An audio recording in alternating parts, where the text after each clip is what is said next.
حضرت خالد بن ولید رضی اللہ تعالیٰ عنہ نے عقیدر کو پکڑے رکھا اور کچھ دور جا کر گھوڑا روکا۔ عقیدر سے کہا کہ اس کے بھاگ نکلنے کی کوئی صورت نہیں۔ انہوں نے اسے گھوڑے سے اتارا، خود بھی اترے۔ کیا تم اپنے آپ کو ناقابل تسخیر سمجھتے تھے؟ خالد رضی اللہ تعالیٰ عنہ نے پوچھا۔ ہاں، میں اپنے آپ کو ناقابل تسخیر سمجھتا تھا، عقیدر بن مالک نے کہا، لیکن تو نے مجھے اپنا نام نہیں بتایا۔ خالد رضی اللہ تعالیٰ عنہ نے جواب دیا، خالد بن ولید۔ ہاں، عقیدر نے کہا، میں نے یہ نام سنا ہے، یہاں تک خالد ہی پہنچ سکتا تھا۔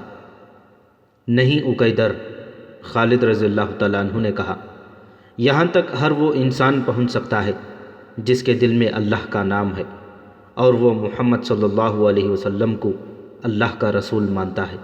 میرے ساتھ کیا سلوک ہوگا؟ عقیدر نے پوچھا۔ تیرے ساتھ وہ سلوک نہیں ہوگا جو تو نے ہمارے رسول صلی اللہ علیہ وسلم کے ایلچی کے ساتھ کیا تھا، خالد رضی اللہ تعالیٰ عنہ نے کہا۔ ہم سے اچھے سلوک کی توقع رکھ ابن مالک۔ اگر ہم رومی ہوتے اور ہرقل کے بھیجے ہوئے ہوتے تو ہم کہتے کہ اپنا خزانہ اور اپنی شہر کی بہت ہی خوبصورت لڑکیاں اور شراب کے مٹکے ہمارے حوالے کر دے۔ پہلے ہم عیش و عشرت کرتے، پھر ہرقل کے حکم کی تعمیل کرتے۔ ہاں، عقیدر نے کہا، رومی ہوتے تو ایسے ہی کرتے اور وہ ایسا کر رہے ہیں۔ وہ کون سا تحفہ ہے جو میں ہرقل کو نہیں بھیجتا؟ ولید کے بیٹے، مجھ پر لازم ہے کہ رومیوں کو خوش رکھوں۔ کہاں ہے رومی؟ خالد رضی اللہ تعالیٰ عنہ نے کہا، کیا تو انہیں مدد کے لیے بلا سکتا ہے؟ ہم تیری مدد کو آئیں گے۔ میں تجھے قیدی بنا کر نہیں، معزز مہمان بنا کر اللہ کے رسول صلی اللہ علیہ وسلم کے پاس لے جا رہا ہوں۔ تجھ پر کوئی ظلم نہیں ہوگا، جبر نہیں ہوگا۔ ہم دشمنی کا نہیں، دوستی کا پیغام لے کر آئے ہیں۔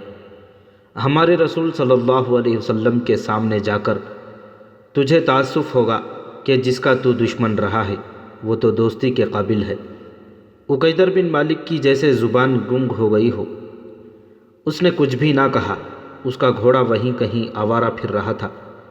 خالد رضی اللہ تعالیٰ عنہ نے اپنے سواروں سے کہا کہ عقیدر کے گھوڑے کو پکڑ لائیں۔ سوار گھوڑے کو پکڑ لائے۔ خالد رضی اللہ تعالیٰ عنہ نے عقیدر کو گھوڑے پر سوار کیا اور تبوک کو واپسی کا حکم دے دیا۔ تبوک پہنچ کر خالد رضی اللہ تعالیٰ عنہ نے عقیدر بن مالک کو رسول خدا صلی اللہ علیہ وسلم کے حضور پیش کیا۔ آپ صلی اللہ علیہ وسلم نے اس کے آگے اپنی شرطیں رکھیں، لیکن ایسی شرط کا اشارہ تک نہ کیا کہ وہ اسلام قبول کر لے۔ اس کے ساتھ مہمانوں جیسا سلوک کیا گیا، اس پر کوئی خوف طاری نہ کیا گیا۔ اسے یہی ایک شرط بہت اچھی لگی کہ مسلمان اس کی حفاظت کریں گے۔ اس نے جزیہ دینے کی شرط مان لی اور دوستی کا معاہدہ کر لیا۔ بے شک صرف مسلمان ہیں جو میری مدد کو پہنچ سکتے ہیں، معاہدہ کر کے اس نے کہا تھا۔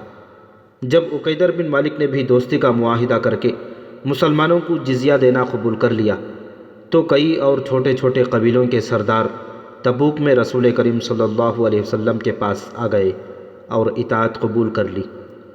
اس طرح دور دور تک کے علاقے مسلمانوں کے زیر اثر آ گئے اور تمام قبائلی مسلمانوں کے اتحادی بن گئے۔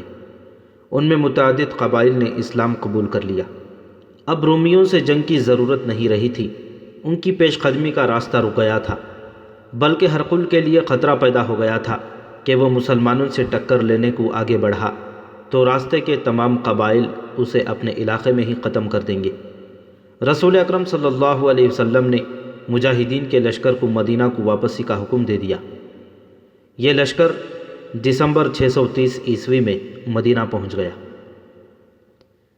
اسلام عقیدے کے لحاظ سے اور عسکری لحاظ سے بھی ایک ایسی طاقت بن چکا تھا کہ رسول کریم صلی اللہ علیہ وسلم کے بھیجے ہوئے ایلچی کہیں بھی چلے جاتے، انہیں شاہی مہمان سمجھا جاتا اور ان کا پیغام احترام سے سنا جاتا تھا۔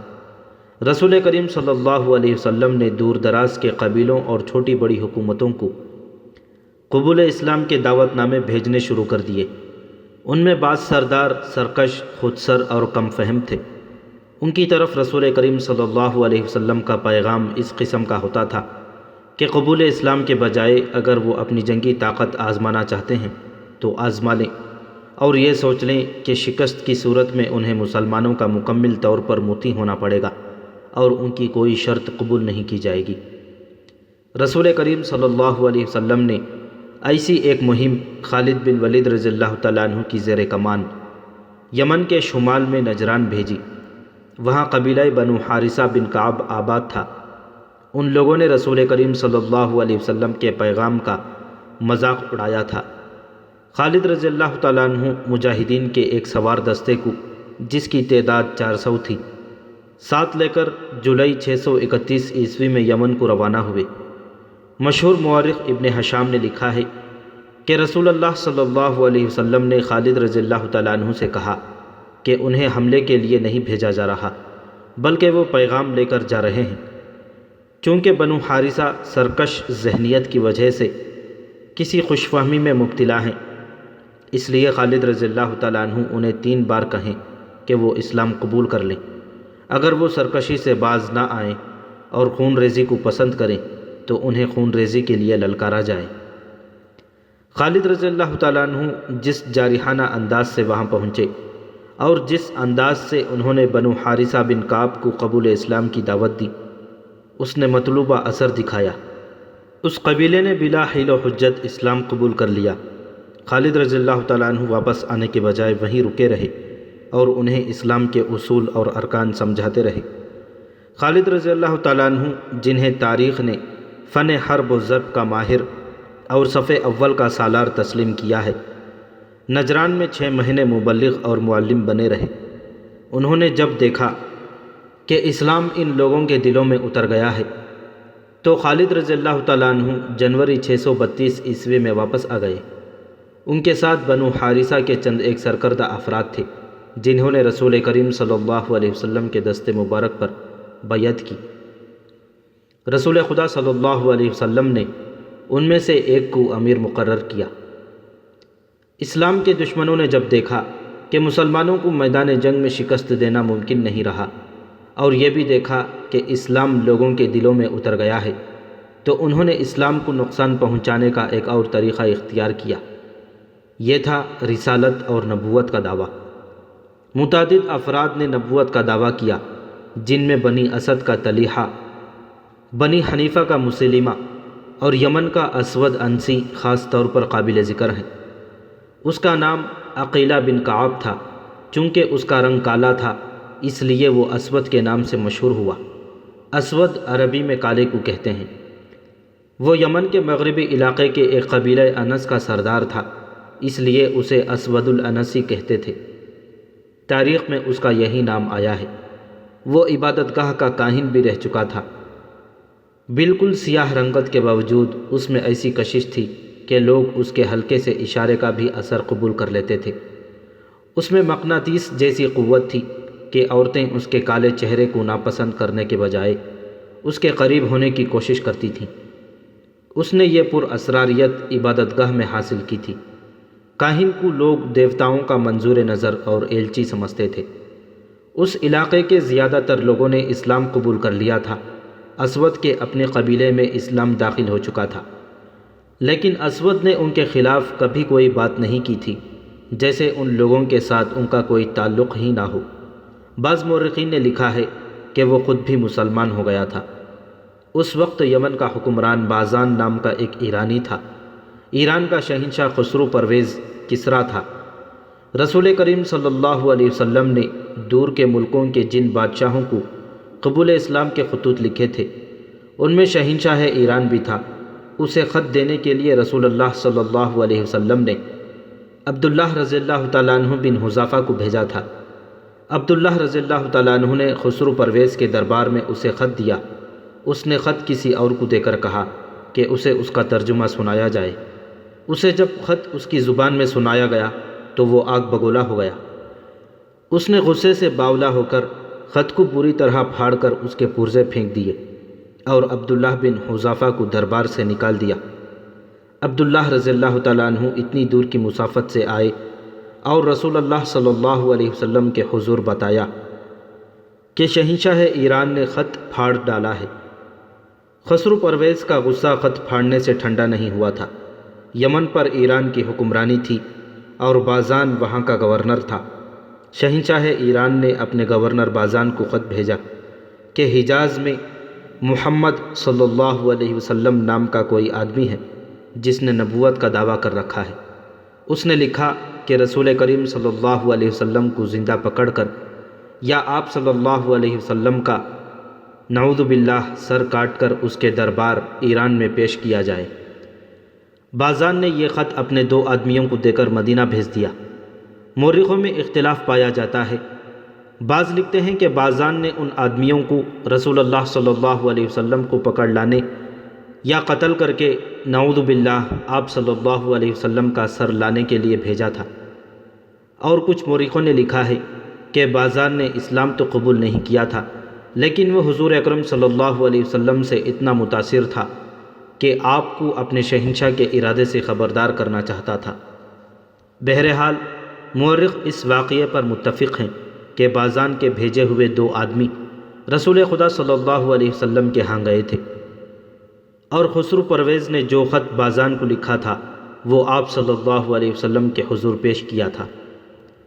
رسول خدا صلی اللہ علیہ وسلم نے خط دیکھا اور آپ صلی اللہ علیہ وسلم نے مسکرا کر کہا کہ شہنشاہ ایران گزشتہ رات اپنے بیٹے شیرویہ کے ہاتھ قتل ہو گیا ہے، اور آج صبح سے ایران کا شہنشاہ شیرویہ ہے۔ گزشتہ رات کے قتل کی خبر مدینہ میں اتنی جلدی کیسے پہنچ گئی؟ بازان کے ایک آدمی نے پوچھا اور کہنے لگا، کیا یہ ہمارے شہنشاہ کی توہین نہیں کہ یہ غلط خبر پھیلا دی جائے کہ اسے اس کے بیٹے نے قتل کر دیا ہے؟ مجھے میرے اللہ نے بتایا ہے۔ رسول کریم صلی اللہ علیہ وسلم نے کہا، جاؤ بازان کو بتا دو کہ اس کا شہنشاہ اب خسرو نہیں شیرویہ ہے۔ رسول خدا صلی اللہ علیہ وسلم کو یہ خبر بذریعہ الہام ملی تھی۔ بازان کے آدمی واپس گئے اور اسے بتایا کہ رسول اللہ صلی اللہ علیہ وسلم نے کیا کہا ہے۔ 3-4 دنوں بعد بازان کو اپنے نئے شہنشاہ شیرویہ کا خط ملا، جس میں تحریر تھا کہ خسرو پرویز کو فلاں رات ختم کر دیا گیا ہے۔ یہ وہی رات تھی جو حضور صلی اللہ علیہ وسلم نے بتائی تھی۔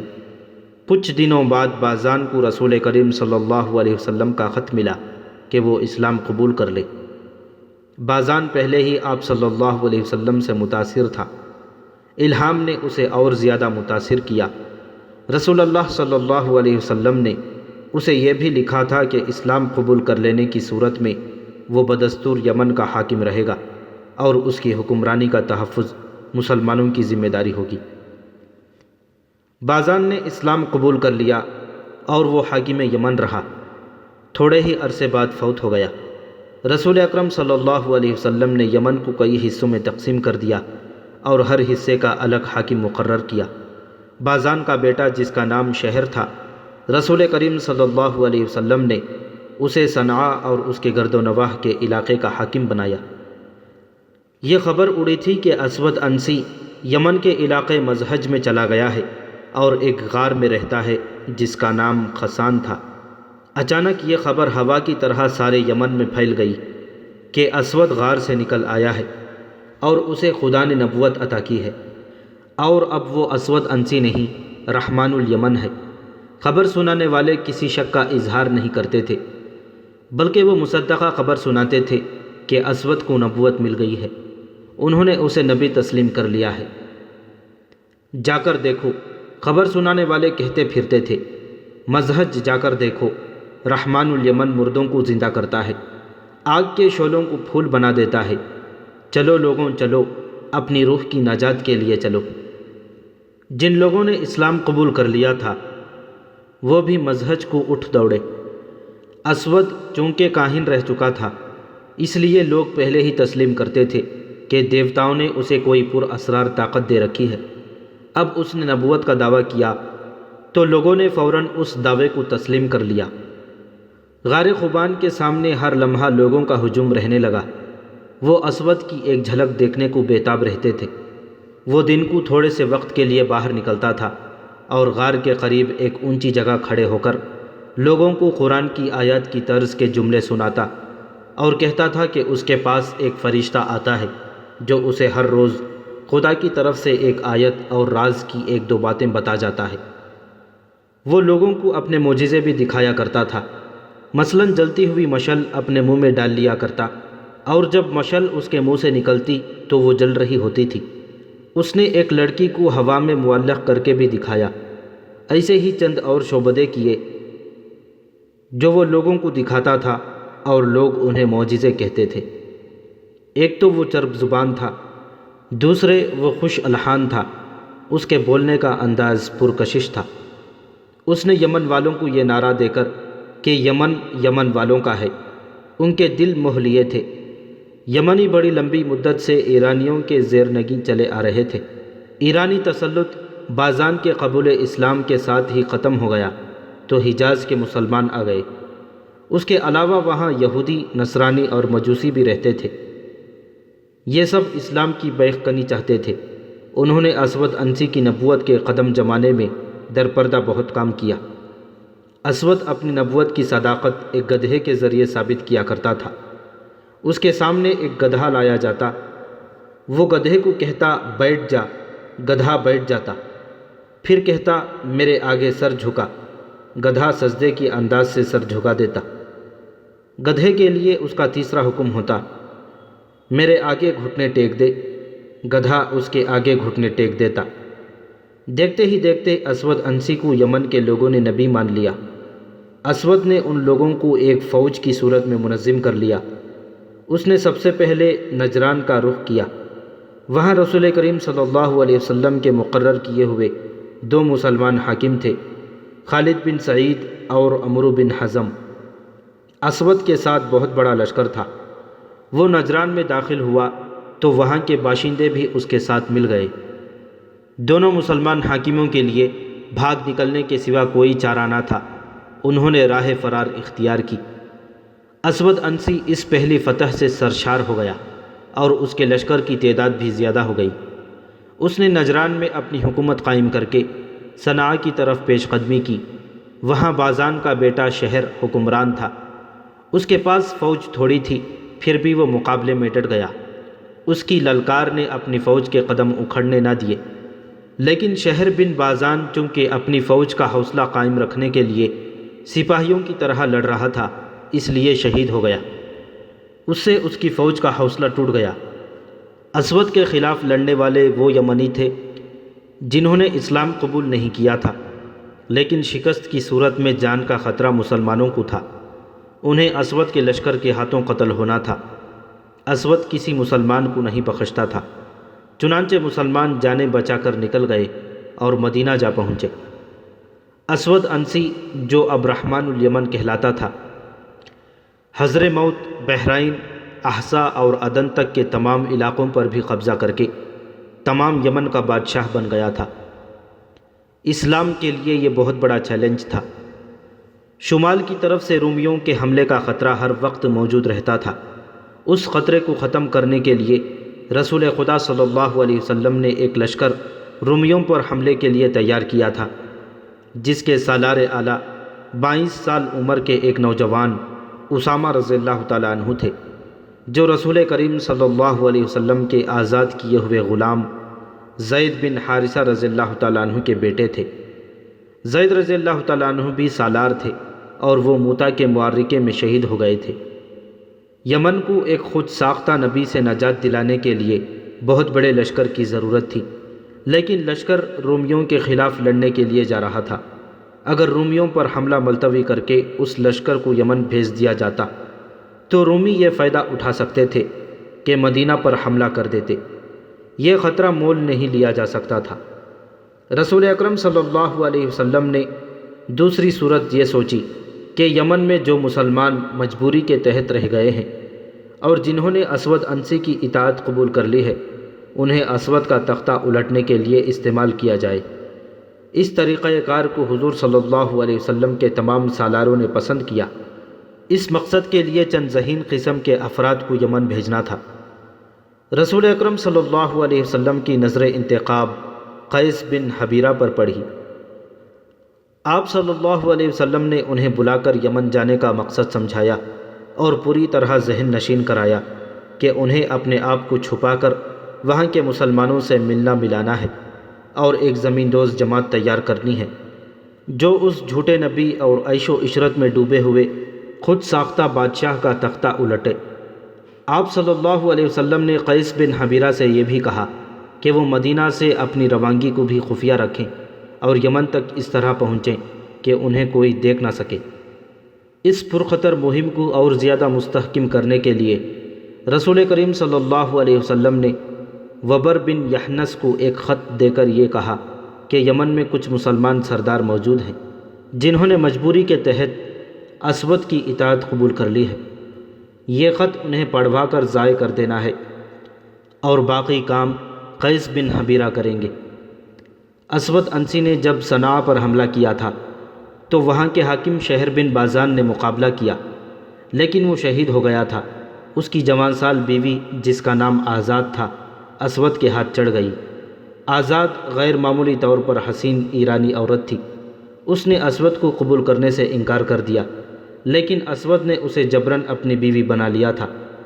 آزاد اب اس شخص کی اسیر تھی جس سے وہ انتہا درجے کی نفرت کرتی تھی۔ اکیلی عورت کر ہی کیا سکتی تھی؟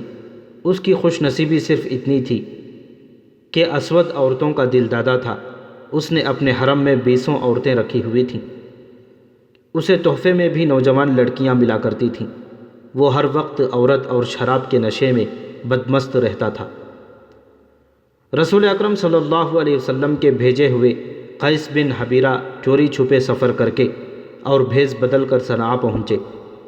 اسود نے صنعاء کو اپنا دارالحکومت بنا لیا تھا۔ ادھر وبر بن یحنس ایک مسلمان سردار کے ہاں خط لے کر پہنچ گئے۔ اس مسلمان سردار نے یہ یقین تو دلا دیا کہ وہ ایسے چند ایک مسلمان سرداروں کو اکٹھا کر لے گا جنہوں نے دل سے اسود کی اطاعت قبول نہیں کی، لیکن اسود کا تختہ الٹنا ممکن نظر نہیں آتا، کیونکہ وہ صرف بادشاہ ہی نہیں، یمن کے باشندے اسے اپنا نبی مانتے ہیں۔ قیس بن حبیرہ ایک ایسے ٹھکانے پر پہنچ گئے جہاں رسول کریم صلی اللہ علیہ وسلم کے شیدائی مسلمان موجود تھے۔ ان مسلمانوں نے بھی وہی بات کہی جو مسلمان سردار نے کہی تھی، لیکن ان مسلمانوں نے ایسی کوئی بات نہ کہی کہ وہ اس زمین دوز تحریک میں شامل نہیں ہوں گے۔ انہوں نے پرعزم لہجے میں کہا کہ وہ خفیہ طریقے سے وفادار مسلمانوں کو اکٹھا کر لیں گے۔ ہم اس جھوٹے نبی کو ختم کرنے کے لیے زیادہ انتظار نہیں کر سکتے۔ ایک مسلمان نے کہا، جوں جوں وقت گزرتا جا رہا ہے اس کی مقبولیت میں اضافہ ہو رہا ہے۔ کیا تم لوگ یہ نہیں سوچ سکتے کہ اس شخص کو قتل کر دیا جائے؟ قتل کون کرے گا؟ ایک اور مسلمان نے پوچھا۔ اور اسے کہاں قتل کیا جائے گا؟ وہ محل سے باہر نکلتا ہی نہیں۔ یہ بھی معلوم ہوا ہے کہ محل کے ارد گرد محافظوں کا بڑا سخت پہرا ہوتا ہے۔ کیا ہم میں کوئی ایسا آدمی نہیں جو اسلام کے نام پر اپنی جان قربان کر دے؟ قتل کا مشورہ دینے والے مسلمان نے پوچھا۔ اس طرح جان دینے سے کیا حاصل کہ جسے قتل کرنا ہے اس تک پہنچ ہی نہ سکے؟ ایک اور مسلمان نے کہا، بہرحال ہمیں خفیہ طریقے سے یہ تحریک چلانی ہے کہ کم از کم مسلمان بغاوت کے لیے تیار ہو جائیں۔ اسود انسی نے یمن پر قبضہ کر کے پہلا کام یہ کیا تھا کہ ایران کے شاہی اور دیگر اعلیٰ خاندانوں کے جو ایرانی اس کے ہاتھ چڑھ گئے تھے انہیں اس نے مختلف طریقوں سے ذلیل و خوار کر کے رکھ دیا تھا۔ ان کی حالت زر خرید غلاموں سے بدتر کر دی گئی تھی۔ لیکن اسود کی حکومت میں سب سے بڑی کمزوری یہ تھی کہ اس کے پاس نہ کوئی تجربہ کار سالار تھا، نہ کوئی کاروبار حکومت چلانے والا قابل آدمی تھا۔ یہ خطرہ تو وہ ہر لمحہ محسوس کرتا تھا کہ مسلمان اس پر حملہ کریں گے۔ وہ خود عسکری ذہن نہیں رکھتا تھا۔ اس کمی کو پورا کرنے کے لیے اسے ایرانیوں کا ہی تعاون حاصل کرنا پڑا۔ اس کے سامنے 3 نام آئے۔ ان میں ایک ایرانی کا نام قیس بن عبد الغوث تھا جو بازان کے وقتوں کا مانا ہوا سالار تھا۔ دوسرے 2 حکومت چلانے والے مہارت رکھتے تھے، ایک تھا فیروز اور دوسرا جازویہ۔ فیروز نے اسلام قبول کر لیا تھا اور وہ صحیح معنوں میں اور سچے دل سے مسلمان تھا۔ اسود نے قیس بن عبد الغوث کو سالار اعلیٰ بنا دیا اور فیروز اور جازویہ کو وزیر مقرر کیا۔ تینوں نے اسود کی وفاداری کا حلف اٹھایا اور اسے یقین دلایا کہ وہ ہر حالت میں اس کے وفادار رہیں گے۔ ایک روز فیروز باہر کہیں گھوم پھر رہا تھا کہ ایک گداگر نے اس کا راستہ روک لیا اور ہاتھ پھیلایا۔ تو مجھے معذور نظر نہیں آتا۔ فیروز نے اسے کہا، اگر تو معذور ہے تو تیری معذوری یہی ہے کہ تجھ میں غیرت اور خودداری نہیں۔ تو نے ٹھیک پہچانا ہے۔ گداگر نے اپنا ہاتھ پیچھے کرتے ہوئے کہا، میری معذوری یہی ہے کہ میری غیرت مجھ سے چھن گئی ہے، اور میں دیکھ رہا ہوں کہ تیری بھی یہی معذوری ہے۔ میں نے بھیک کے لیے ہاتھ نہیں پھیلایا، میں اپنی غیرت واپس مانگ رہا ہوں۔ اگر تو پاگل نہیں ہو گیا تو مجھے بتا کہ تیرے دل میں کیا ہے؟ فیروز نے گداگر سے پوچھا۔ میرے دل میں اللہ کے اس رسول صلی اللہ علیہ وسلم کا نام ہے جس کا تو شیدائی ہے۔ گداگر نے فیروز کی آنکھوں میں آنکھیں ڈال کر کہا، اگر اسود انسی کی شراب تیری رگوں میں چلی نہیں گئی تو میں جھوٹ نہیں کہہ رہا کہ تو نے دل پر پتھر رکھ کر اسود کی وزارت قبول کی ہے۔ فیروز نے ادھر ادھر دیکھا۔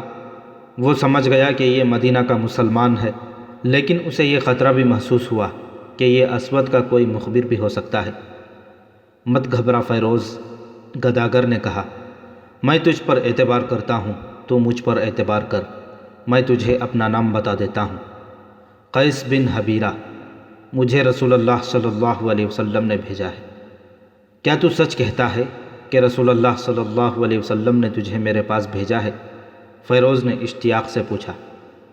نہیں، قیس نے کہا، رسول اللہ صلی اللہ علیہ وسلم نے یہ کہا تھا کہ وہاں چلے جاؤ، اللہ کے سچے بندے مل جائیں گے۔ تجھے کس نے بتایا کہ میں سچا مسلمان ہوں؟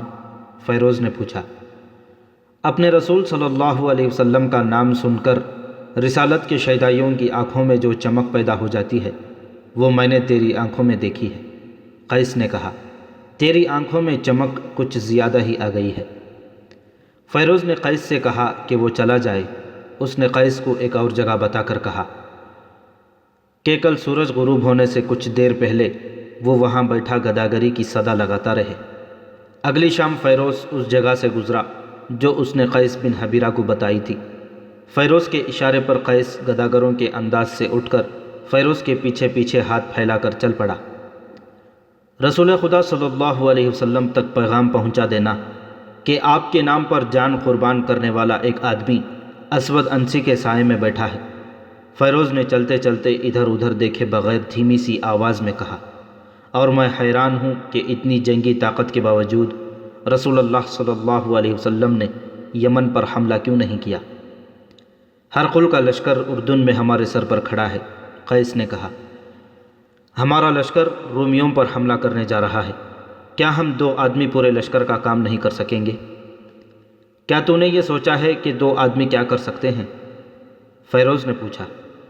قتل، قیس نے جواب دیا اور کہنے لگا، مجھ سے یہ نہ پوچھنا کہ اسود کو کس طرح قتل کیا جا سکتا ہے۔ کیا تو نے اپنے چچا کی بیٹی آزاد کو دل سے اتار دیا ہے؟ فیروز چلتے چلتے رک گیا۔ اس کے چہرے پر کچھ اور ہی طرح کی رونق آ گئی، جیسے خون اچانک ابل پڑا ہو۔ تو نے مجھے روشنی دکھا دی ہے، اس نے کہا، قتل کے سوا کوئی اور راستہ نہیں۔ میری چچازاد بہن کا نام لے کر تو نے میرا کام آسان کر دیا ہے۔ یہ کام میں کروں گا، تو اپنا کام کرتا رہ۔ جا قیس، زندہ رہے تو ملیں گے۔ مورخوں نے لکھا ہے کہ فیروز کے دل میں اسود کی جو نفرت دبی ہوئی تھی وہ ابھر کر سامنے آ گئی۔ اس نے اسود انسی کے ایرانی سالار قیس بن عبد الغوث اور دازویہ کو اپنا ہمراز بنا لیا۔ اسود کا قتل ایک وزیر کے لیے بھی آسان نہیں تھا جو اس کے ساتھ رہتا تھا۔ اسود کے محافظ اسے ہر وقت اپنے نرغے میں رکھتے تھے۔ سوچ سوچ کر ان تینوں ایرانیوں نے یہ فیصلہ کیا کہ آزاد کو اس کام میں شریک کیا جائے، لیکن قتل آزاد کے ہاتھوں نہ کرایا جائے۔ آزاد تک رسائی حاصل نہیں تھی۔ اسود کو شک ہو گیا تھا کہ تینوں ایرانی اسے دل سے پسند نہیں کرتے۔ اس نے ان پر بھروسہ کم کر دیا تھا۔ آزاد اور فیروز کی ویسے بھی کبھی ملاقات نہیں ہوتی تھی۔ آزاد تک پیغام پہنچانے کے لیے عورت کی ہی ضرورت تھی۔ ایک وزیر کے لیے ایسی عورت کا حصول مشکل نہ تھا۔ فیروز نے محل کی ایک ادھیڑ عمر عورت کو اپنے پاس بلا لیا۔ وہ بھی مسلمان تھی۔ فیروز نے اسے کہا کہ وہ اسے اپنے گھر میں رکھنا چاہتا ہے۔ اگر وہ پسند کرے تو وہ اسے اپنے ہاں لا سکتا ہے۔ فیروز نے اسے کچھ لالچ دیا۔ ایک یہ تھا کہ اس سے اتنا کام نہیں لیا جائے گا جتنا اب لیا جاتا ہے۔ وہ عورت مان گئی۔ فیروز نے اسی روز اسے اپنے ہاں بلا لیا۔ ایک روز آزاد اکیلی بیٹھی تھی۔ وہ ہر وقت جلتی اور کڑتی رہتی تھی۔ اسے کوئی راہ فرار نظر نہیں آتی تھی۔ اس کیفیت میں فیروز کی وہی خادمہ اس کے پاس آئی۔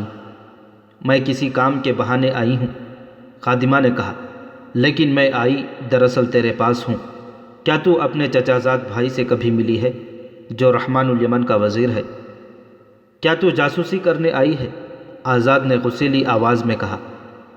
نہیں، خادمہ نے کہا، مجھ پر یہ شک نہ کر کہ میں اس جھوٹے نبی کی مخبر ہوں۔ میرے دل میں بھی اسود کی اتنی ہی نفرت ہے جتنی تیرے دل میں ہے۔ میں نہیں سمجھ سکی کہ تو میرے پاس کیوں آئی ہے، آزاد نے کہا۔ فیروز وزیر نے بھیجا ہے، خادمہ نے کہا۔ میں فیروز کا نام بھی نہیں سننا چاہتی، آزاد نے کہا۔ اگر اس میں غیرت ہوتی تو وہ اس شخص کا وزیر نہ بنتا جس نے اس کی چچا زاد بہن کو بیوہ کیا اور اسے جبراً اپنی بیوی بنا لیا ہے۔ آزاد شاہی خاندان کی عورت تھی۔ وہ ان لونڈیوں اور باندیوں کو اچھی طرح سمجھتی تھی۔ اس نے اندازہ کر لیا کہ یہ عورت مخبری کرنے نہیں آئی۔ اس نے خادمہ سے پوچھا کہ فیروز نے اس کے لیے کیا پیغام بھیجا ہے۔ خادمہ نے بتایا کہ وہ اسے صرف ملنا چاہتا ہے۔ آزاد نے اسے ایک جگہ بتا کر کہا کہ فیروز وہاں رات کو آ جائے، لیکن ہمارے درمیان ایک دیوار حائل ہوگی، آزاد نے کہا۔ اس میں ایک جگہ ایک دریچہ ہے جس میں سلاخیں لگی ہوئی ہیں۔ فیروز سلاخوں کی دوسری طرف کھڑا ہو کر بات کر سکتا ہے۔ خادمہ نے آزاد کا پیغام فیروز کو دے دیا۔ اسی رات فیروز محل کے ارد گرد کھڑی دیوار کے اس مقام تک پہنچ گیا جہاں سلاخوں والا چھوٹا سا دریچہ تھا۔ آزاد اس کے انتظار میں کھڑی تھی۔ تیری خادمہ پر مجھے اعتبار آ گیا ہے، آزاد نے کہا۔ تجھ پر میں کیسے اعتبار کروں؟ میں نہیں مانوں گی کہ تو مجھے اس وحشی سے آزاد کرانے کی سوچ رہا ہے۔ کیا تو اس وحشی کے ساتھ خوش ہے؟ فیروز نے پوچھا۔ اس سے زیادہ قابل نفرت آدمی میں نے کوئی اور نہیں دیکھا، آزاد نے کہا۔ تیرا یہاں زیادہ دیر کھڑے رہنا ٹھیک نہیں۔ فوراً بتا تجھے اتنے عرصے بعد کیوں میرا خیال آیا ہے؟ کیا اس وقت اسود کے ادھر آ نکلنے کا خطرہ ہے؟ فیروز نے پوچھا۔ یا ابھی وہ تمہیں؟ نہیں، آزاد نے کہا، پہرے داروں کا خطرہ ہے۔ اسود اس وقت شراب کے نشے میں بے سدھ پڑا ہے، اس کے پاس عورتوں کی کمی نہیں۔ میں صرف تجھے نہیں پورے یمن کو آزاد کراؤں گا، فیروز نے کہا، لیکن تیری مدد کے بغیر میں کامیاب نہیں ہو سکتا۔ مجھے بتا فیروز، آزاد نے پوچھا، میں کیا کر سکتی ہوں؟ کسی رات مجھے اسود تک پہنچا دے، فیروز نے کہا۔ اگلے روز وہاں سے اس کی لاش اٹھائی جائے گی۔ کیا تو یہ کام کر سکتی ہے؟ کل رات اس وقت کے بعد اس دیوار کے باہر اس جگہ آ جانا جو میں تمہیں بتاؤں گی، آزاد نے کہا۔ میرا کمرہ اس دیوار کے بالکل ساتھ ہے۔ تم دیوار کسی اور طریقے سے پھلانگ نہیں سکو گے۔ کمندر پھینکنی پڑے گی۔ رسا لیتے آنا۔ رسے کو دیوار کے اوپر سے اندر کو پھینکنا، میں اسے کہیں باندھ دوں گی، تم رسے سے اوپر آ جانا۔ اگلی رات فیروز اس طرح چھپتا چھپاتا دیوار کے ساتھ ساتھ جا رہا تھا کہ اسے پہرے داروں کے گزر جانے تک چھپنا پڑتا تھا۔ وہ اس جگہ پہنچ گیا جو اسے آزاد نے بتائی تھی۔ اس نے دیوار پر رسا پھینکا جس کا اگلا سرا دوسری طرف نیچے تک چلا گیا۔ آزاد موجود تھی۔ اس نے رسا پکڑ لیا اور کہیں باندھ دیا۔ فیروز رسے کو پکڑ کر اور پاؤں دیوار کے ساتھ جماتا دیوار پر چڑھ گیا۔ اس نے رسا دیوار پر باندھ دیا اور اس کی مدد سے نیچے اتر گیا۔ آزاد اسے اپنے کمرے میں لے گئی اور آدھی رات کے بعد تک اسے کمرے میں ہی رکھا کیونکہ اسود کے بیدار ہونے کا خطرہ تھا۔ آدھی رات کے بعد وہ بے ہوش اور بے سدھ ہو جاتا ہے، آزاد نے کہا۔ یہ شخص انسانوں کے روپ میں دیو ہے، ایسا دیو جو شراب پیتا اور عورتوں کو کھاتا ہے۔ تم نے اس کی جسامت دیکھی ہے؟ اتنا لمبا اور چوڑا جسم، تلوار کی ایک دو وار تو شراب کی طرح پی جائے گا۔ اسے ہلاک کرنا آسان نہیں ہوگا۔ اسے ہلاک کرنا ہے خواہ میں خود ہلاک ہو جاؤں، فیروز نے کہا۔ آزاد نے کمرے کا دروازہ ذرا سا کھولا اور باہر دیکھا۔ اس غلام گردش کے اگلے سرے پر ایک پہرے دار کھڑا رہتا تھا۔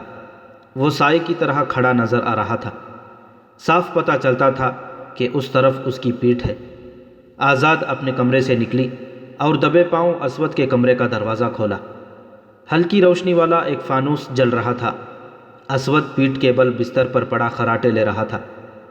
مورخ بلازری نے اس دور کی تحریروں کے 2 حوالے دے کر لکھا ہے کہ آزاد جب اسود کو دیکھ کر واپس آئی تو اس کا انداز ایسا تھا جیسے ایک شعلہ آیا ہو، ایک انتقام اور نفرت کا شعلہ تھا۔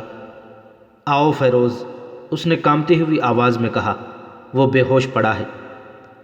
فیروز آزاد کے ساتھ کمرے سے نکل گیا اور دبے پاؤں آزاد کے پیچھے اسود کے کمرے میں داخل ہوا۔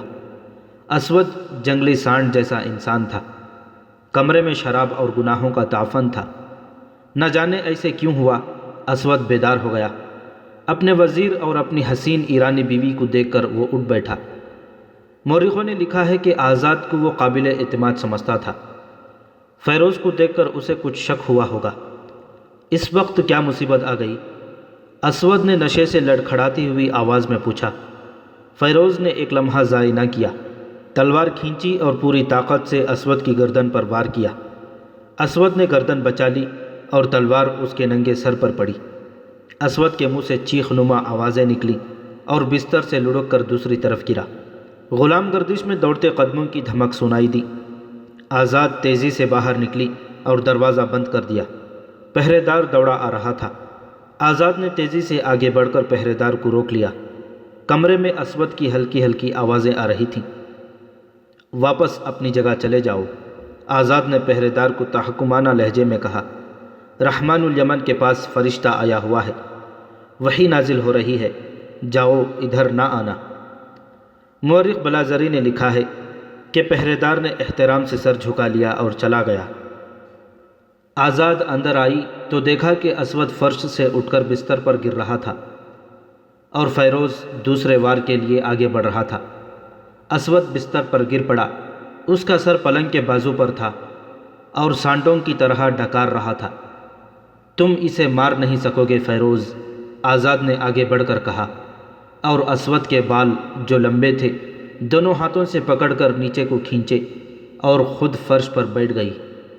اب فیروز گردن کاٹ دو۔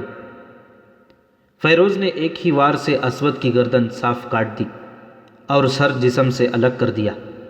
فیروز کے ساتھیوں قیس، عبدالغوث اور دازویا کو معلوم تھا کہ آج رات کیا ہونے والا ہے۔ فیروز نے اسود کا سر اٹھایا اور ان دونوں کے ہاں جا پہنچا۔ محافظوں اور پہرے داروں کو رحمان الیمن کے قتل کی خبر ملی تو انہوں نے محل کو محاصرے میں لے لیا۔ آزاد فیروز کے ساتھ رہی۔ محل میں بھگدڑ مچ گئی۔ حرم کی عورتوں کا ہجوم چیختا چلاتا باہر کو بھاگا۔ ادھر رسول اللہ صلی اللہ علیہ وسلم کے بھیجے ہوئے قیس بن حبیرہ اور وبر بن یحنس سرکردہ مسلمانوں کو بغاوت پر آمادہ کر چکے تھے اور دن رات زمین دوز سرگرمیوں سے مسلمانوں کے حوصلے بحال کر چکے تھے۔ ابھی صبح صادق میں کچھ وقت باقی تھا۔ محل کی چھت سے اذان کی آواز بلند ہوئی۔ لوگ حیران ہوئے کہ محل میں اذان۔ لوگ محل کی طرف دوڑے۔ اسود کی فوج حکم کی منتظر تھی، لیکن حکم دینے والا قیس عبدالغوث تھا، وہی سپہ سالار تھا۔ اس نے فوج کو باہر نہ آنے دیا۔ اسود کا سر محل کے باہر لٹکا دیا گیا۔ محل کی چھتوں سے للکار بلند ہو رہی تھی، ہم گواہی دیتے ہیں کہ محمد اللہ کے رسول صلی اللہ علیہ وسلم ہے اور اسود انسی کذاب ہے۔ اسود کے پیروکاروں پر خوف طاری ہو گیا اور مسلمان مسلح ہو کر نکل آئے اور انہوں نے یمنیوں کو قتل کرنا شروع کر دیا۔ مصر کے مشہور صحافی اور سابق وزیر معروف محمد حسین ہیکل نے اپنی کتاب ابو بکر صدیق اکبر میں فیروز کی زبانی ایک روایت پیش کی ہے۔ فیروز نے کہا تھا، اسود کو قتل کر کے ہم نے وہاں کا انتظام پہلے کی طرح رہنے دیا، یعنی جس طرح اسود کے تسلط سے پہلے تھا۔ ہم نے قتل کے بعد پہلا کام یہ کیا کہ معاذ بن جبل کو بلایا کہ وہ ہمیں باجماعت نماز پڑھائیں۔ ہم بے انتہا خوش تھے کہ ہم نے اسلام کے اتنے بڑے دشمن کو ختم کر دیا ہے، لیکن اچانک اطلاع ملی کہ رسول خدا صلی اللہ علیہ وسلم وصال فرما گئے ہیں۔ اس خبر سے یمن میں ابتری سی پھیل گئی۔ فیروز کو مسلمانوں نے صنعاء کا حاکم مقرر کر دیا۔ یہ واقعہ مئی 632 عیسوی کا ہے۔ قیس بن حبیرہ اور وبر بن ینحس جون 632 عیسوی کے دوسرے ہفتے میں یہ خوشخبری لے کر مدینہ پہنچے کہ جھوٹا نبی اپنے انجام کو پہنچ گیا ہے اور یمن پر اسلامی پرچم لہرا دیا گیا ہے، لیکن مدینہ سوگوار تھا۔ 5 جون 632 عیسوی 12 ربیع الاول 11 ہجری رسول خدا صلی اللہ علیہ وسلم وصال فرما گئے تھے۔